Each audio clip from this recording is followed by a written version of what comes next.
The next award, which is for Best Game Design of the Year for 2006, this particular game also randomly happened to win Best Story and Narrative of a Casual Game in 2006.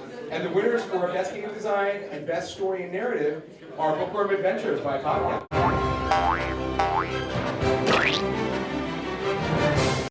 Arena. Adventure.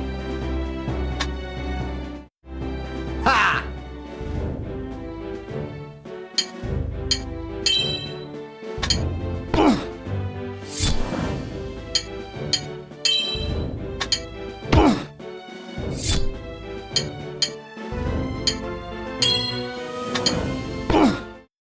I'm here with Jason Kapalka, creator of Bookworm Adventures. He's just won the Zeeby for Best Narrative, Best Story, and Best Game Design. That's pretty exciting, man. Did you ever expect this was going to happen?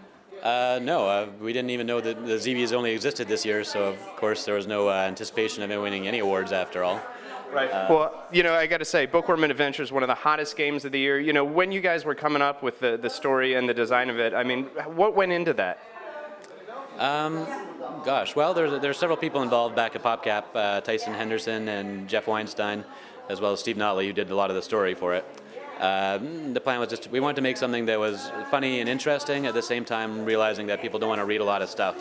So it was just trying to keep it very light and not, you know, pages and pages of boring text that people skip through. Right, well, I know the hero, Lex, who is the bookworm, basically gets sucked into the story. Did that ever happen to you as a kid? Yeah, you know, in a metaphorical sense, I think the Bookworm games are about the, you know, without getting too heavy-handed or educational about it, we did want to kind of have, you know, a little bit of that sense of you know, books and literature and fiction and, you know, being kind of the powerful forces, so. Okay, so obviously this is the type of game that can improve your vocabulary. You know, I'm curious, what is your best 6-letter word for the hottest casual game award show that you can give me? Could it be the Zeebys. Zeebys. There you go. See, his vocabulary is improving already. I'm getting better every day. So when you guys go to design titles, what goes into that process? Because I think a lot of fans would like to know. Gosh, we don't have a real set way of doing things. Ideas sort of come from wherever, and sometimes, in the case of Bookworm Adventures, I'd start off with a design spec in which the Lex wasn't even in the first design. It was actually just wizards fighting monsters in sort of a Dungeons and Dragons type setting. It didn't really come together until someone suggested, hey, you know, we've got this character Lex from Bookworm, and maybe it would be cool if he was in there. Well, it is kind of an odd match. Obviously, the role-playing, the Dungeons and Dragons fantasy and monsters convention, because Lex goes through the storyline fighting all these beasties. How did you pull that? Well, it was actually a big concern. I mean, that was one of the worries was whether people who like word games were going to be able to, you know, handle a game in which, you know, they're fighting creatures and collecting treasures and so on.